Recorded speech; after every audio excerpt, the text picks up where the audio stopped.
שלום כיתה ח', כבר הגענו לסוף המגילה, אנחנו בפרק ט' הלילה ואני אסביר בסיכום מה קורה בפרק ט'.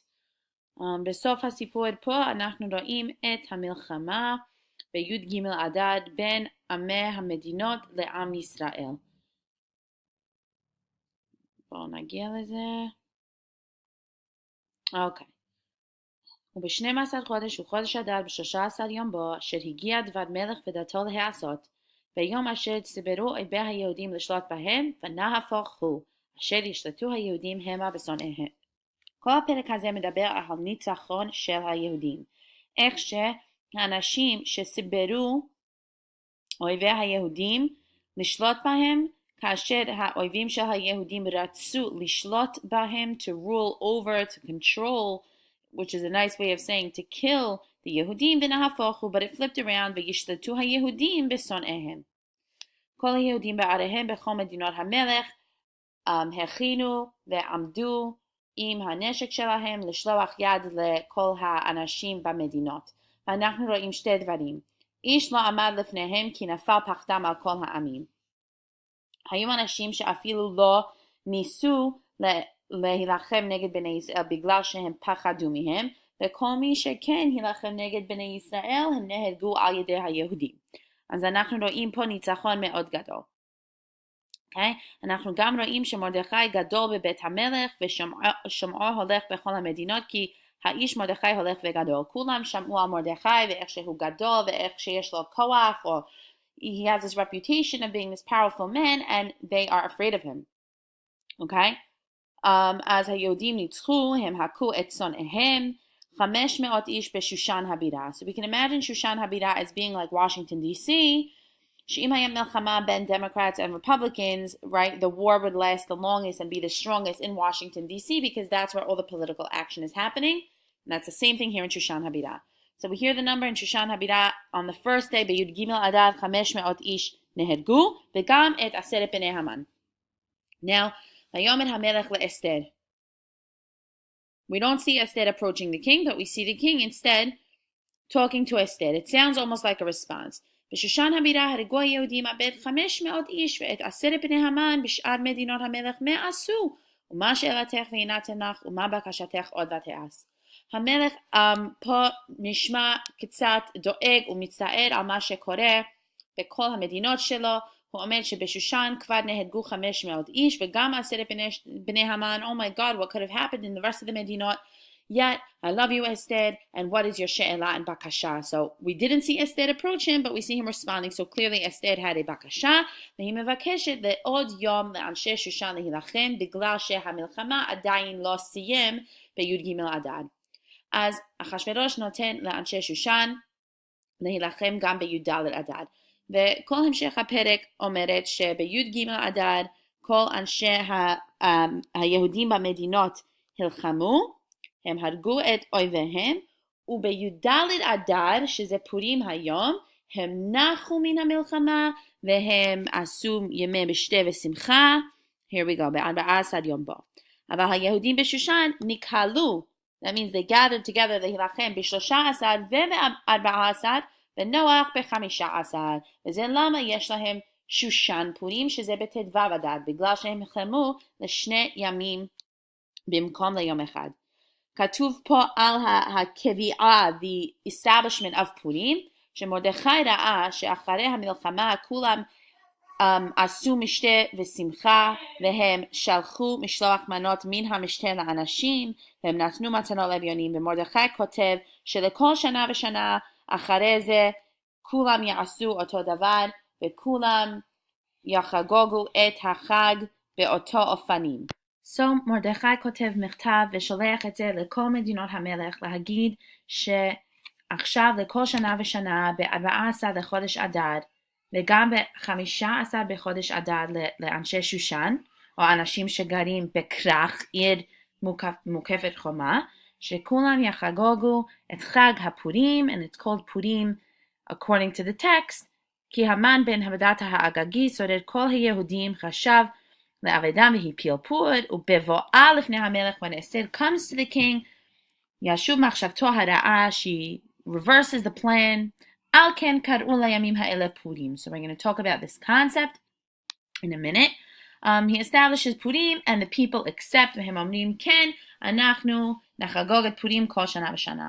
Pasuk Chavtet talks about another michtav that went out, written by Esther bat Avichail and Mordechai HaYehudi, et kol tokef lekayem tigeret Purim hazot hasheni. So there's a couple opinions about what the secondary michtav is. Yachol hiyot she'od pa'am hem sholchim michtav לדבר על החג פורים, או יכול להיות שהם כותבים את מגילת אסתר פה ושולחים את הסיפור של המגילה פה. הם שולחים את זה לכל העמים, לכל המלכות של אחשוורוש, לקיים את הפורים, בלה בלה בלה, ומאמר אסתר קיים דברי הפורים האלה ונכתב בספר. נא לרשום את נושאי הפרק במילים שלכם. I would basically say המלחמה במדינות, המלחמה בשושן, אסתר מבקשת מאחשוורוש לעוד יום לשושן להילחם. We have the ניצחון, how they won. ואז יש לנו מרדכי, so we have the ניצחון and the משתה בשמחה משלוח מנות ומתנות לאביונים. אז מרדכי כותב מכתבים לקבוע את חג הפורים. Okay? מה קרה ב-12 חודש וחודש אדר ב-13 יום בו? Very basic question. מה פירוש המילים ונהפוך הוא? איך רואים את העניין הזאת בפסוקים הבאים? How do we see the עניין ונהפוך הוא and the flipping of things in the following פסוקים? ואיש לא עמד לפניהם כי נפל פחדם על כל העמים.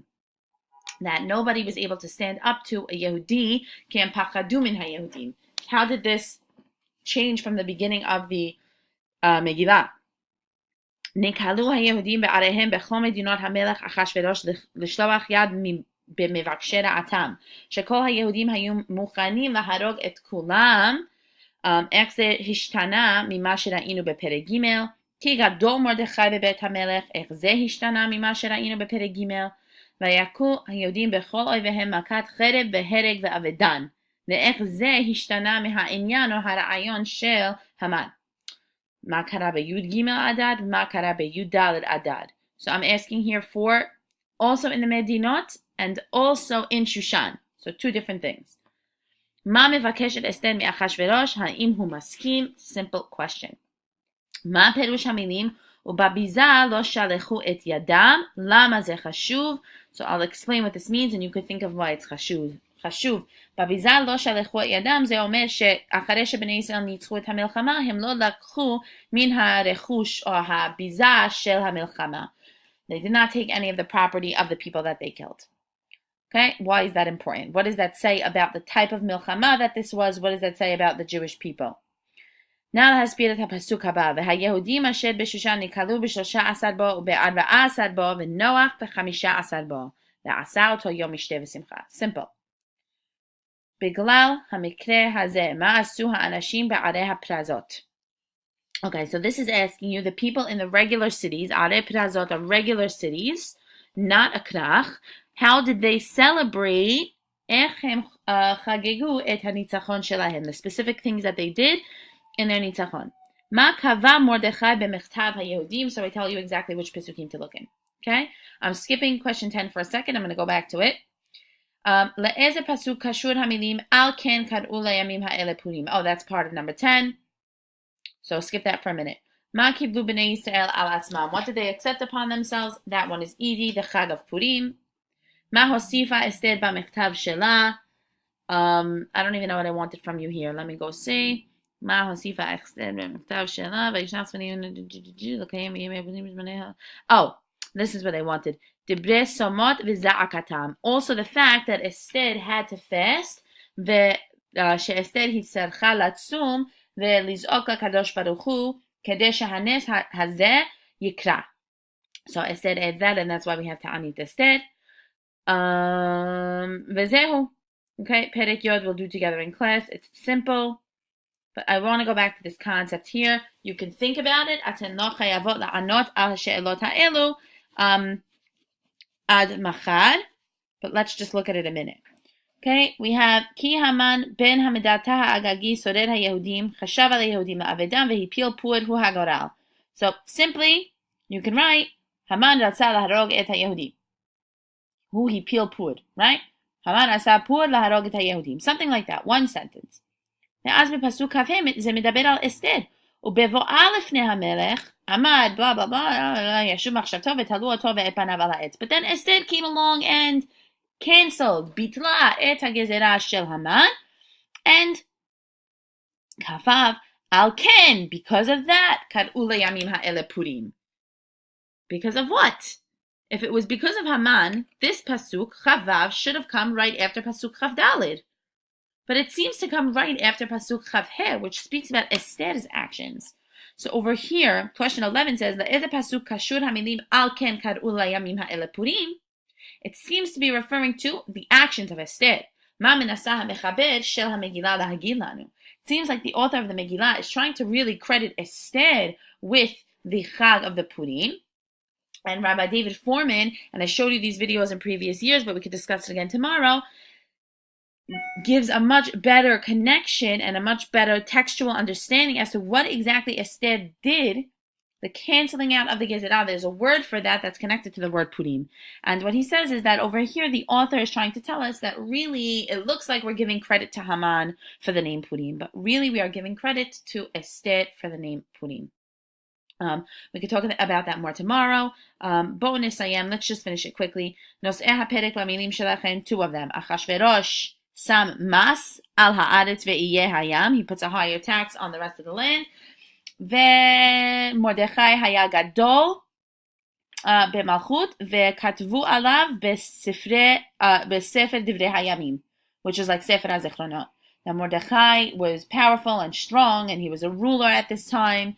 Mordechai haYehudim mishneh lamelech ve'gadol haYehudim, and it was a big deal, and he was loved by all. Okay. So we